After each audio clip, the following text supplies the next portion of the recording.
نو دغه شیله چې نوم یې مکه یا بکه دی یوه خالي شیله وه چې نه هلته انسانان وه او نه د انسانانو د ژوند کولو شرایط موجود وه. هلته نه اوبه وې نه زراعت نه کلی و نه کور، فقط غرونه او ډبرې دي. نو د الله جل جلاله په امر ابراهیم علیه السلام د خپلې ښځې او کوچني زوی سره د فلسطین څخه و مکې مکرمې ته راغلی او هلته د بیت الله الحرام د مځکې سره خپله زوجه هاجر او خپل کوچنی زوی اسماعیل علیه السلام پر وچ دشت پرېښول او دی رهي سو. هاجر رضی الله عنها په تعجب کې سوه چې موږ څنګه دلته پرېږدې؟ دلته خو نه اوبه سته نه خوراک، نه انسانان سته نه زراعت، نه کلی سته نه کور، او زما سره دغه کوچنی د دې هلک را سره دی. نو یې پسې ورغږ کړه موږ څنګه دلته پرېږدې؟ ابراهیم علیه السلام هیڅ غږ ونه کړي.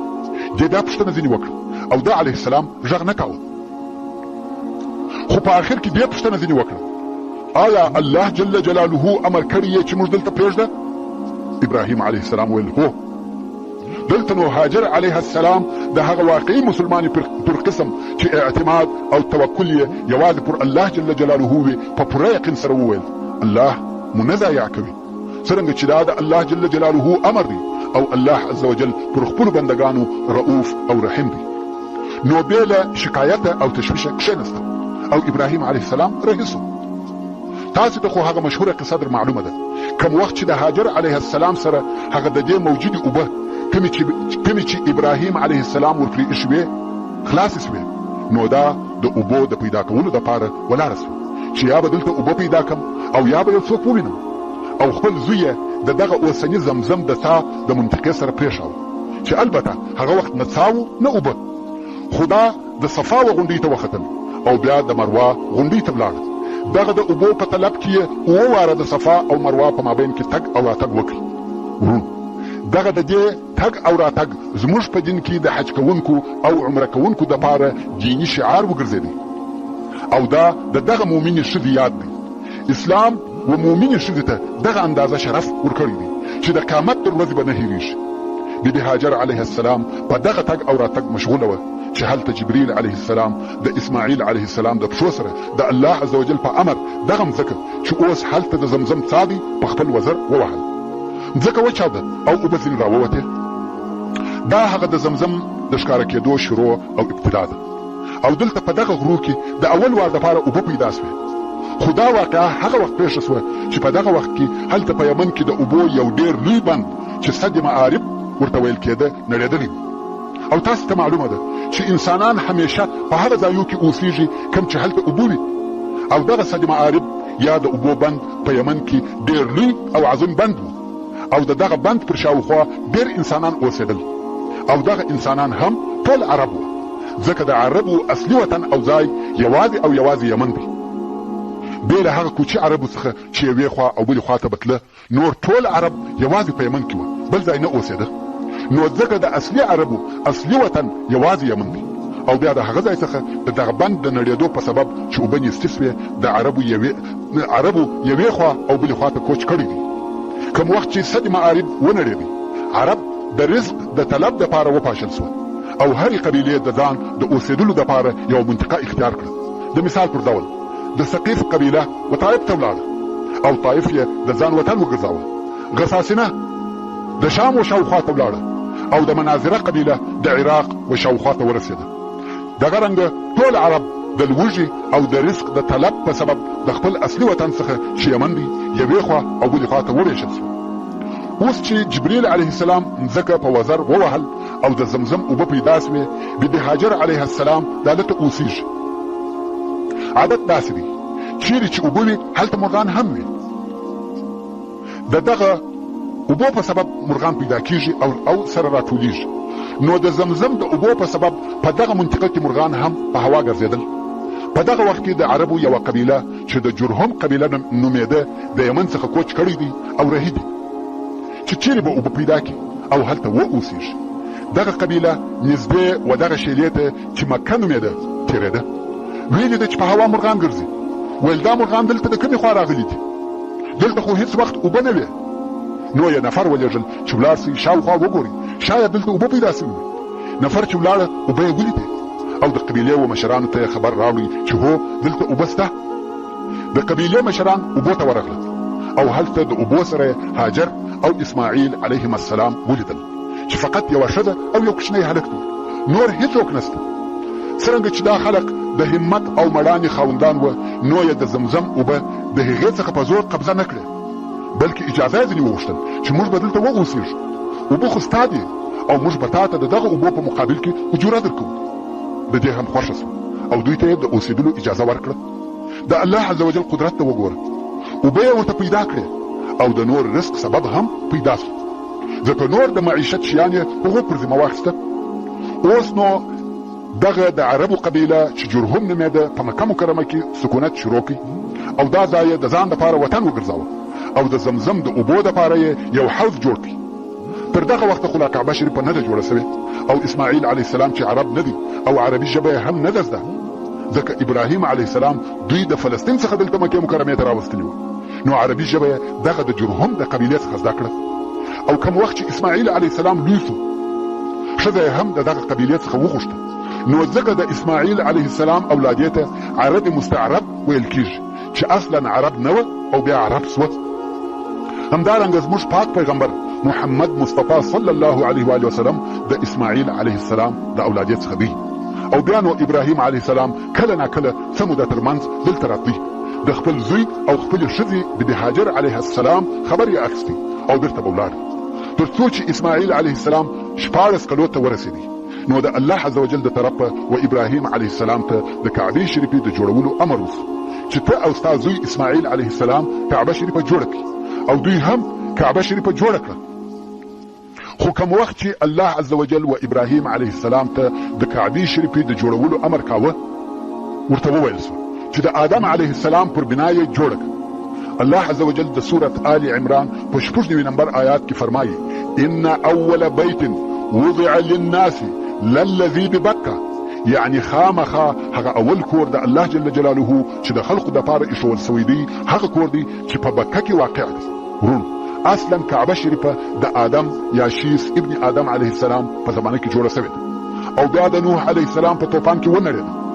څرنګه چې کعبه شریفه د الله جل جلاله اولنی کور دی، نو خود د خلقو د عبادت لپاره د الله عز وجل اول کور بلل کیږي. او کوم وخت چې ابراهیم علیه السلام د کعبې شریف اساس یا تاداو کیندی، واقعا یې په مځکه کې هغه د آدم علیه السلام اساس پیدا کړ او پر هغه اساس یې جوړ کړ.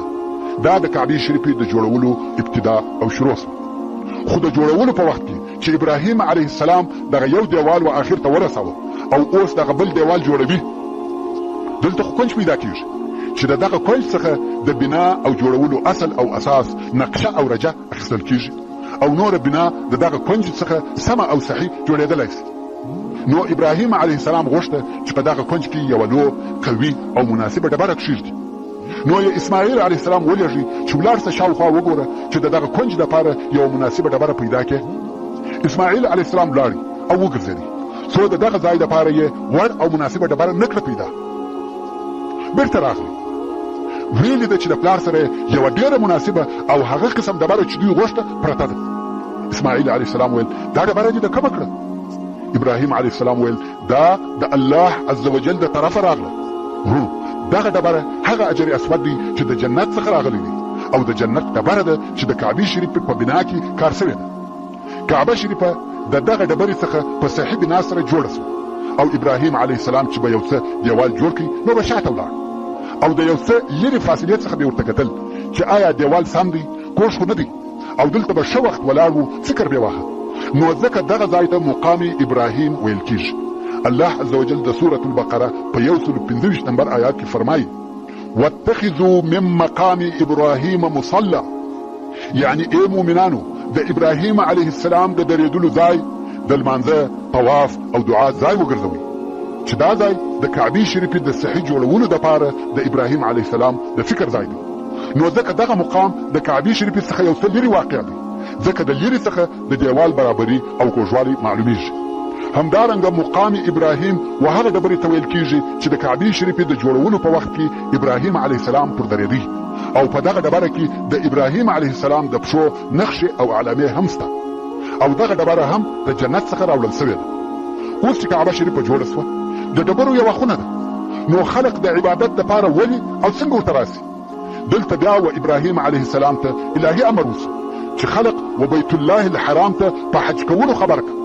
الله عز وجل د سورة الحج په 28 نمبر آیات کې فرمایي واذن في الناس ياتوك رجالا، یعنی په خلقو کې د حج د ادا کولو د پاره غږ وکړه چې تا ته به د هر ځای څخه حاجان راسي. ابراهیم علیه السلام وویل الهي زه څنګه کولی شم چې ټول خلق خبر کم؟ زما آواز به ټولو خلقو ته څنګه ورسیږي؟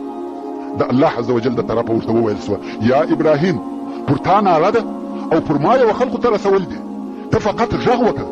دا چې و خلقو ته څنګه رسیږي دا زما کار دی، ته فقط په آواز کولو سره مامور یې. نو ابراهیم علیه السلام د عرفات وغره ته ولاړی او لوړ وغره ته وختل. په حج کولو سره یې نارې کړه چې ای خلقو د بیت الله شریف حج پر تاسې فرض دی. نو د دې سببه عرفات د حج په شعائرو کې راغلی او د حج مهم رکن دی، ځکه عرفات د خلقو د حج کولو دپاره د اعلان او خبرتیا ځای دی. اوس نو د الله جل جلاله د امر سره مطابق ابراهیم علیه السلام په حج کولو سره اعلان وکړ او الله عز وجل دا د اواز تر مشرق او مغرب ورساوه. دا د الله عز وجل د طرفه څخه معجزه وه چې ټولو خلقو د اواز واورېدی. همدارنګه الله جل جلاله د ټولو انسانانو په زړو کې د کعبې شریفې حب او محبت، تعظیم او تکریم ورواچاوه. ورونو د الله عز وجل کارونه داسې وي او داسې دي چې زموږ تر عقل لوړ وي.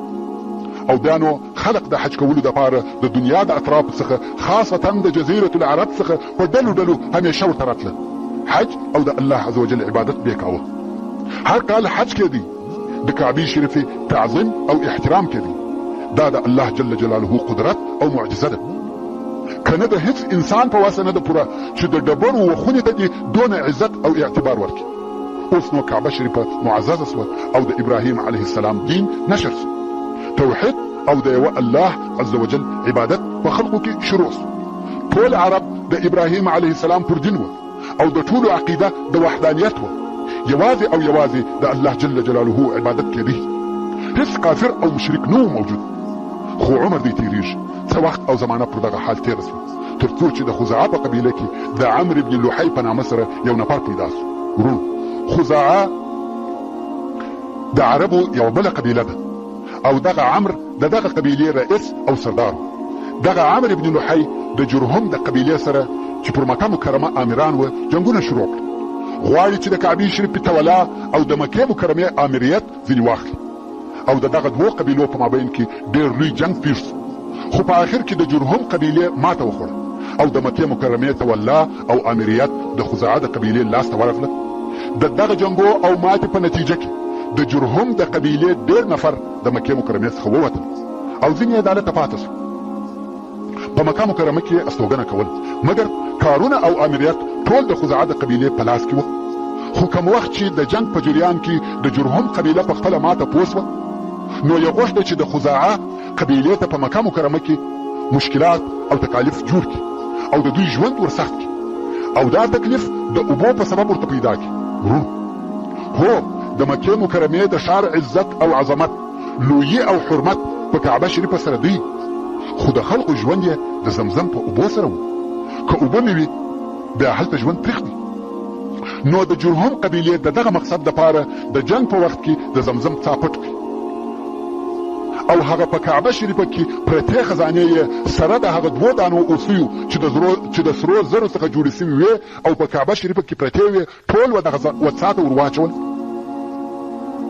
او د څا یې هیڅ نقشه او علامه نه پرېښول.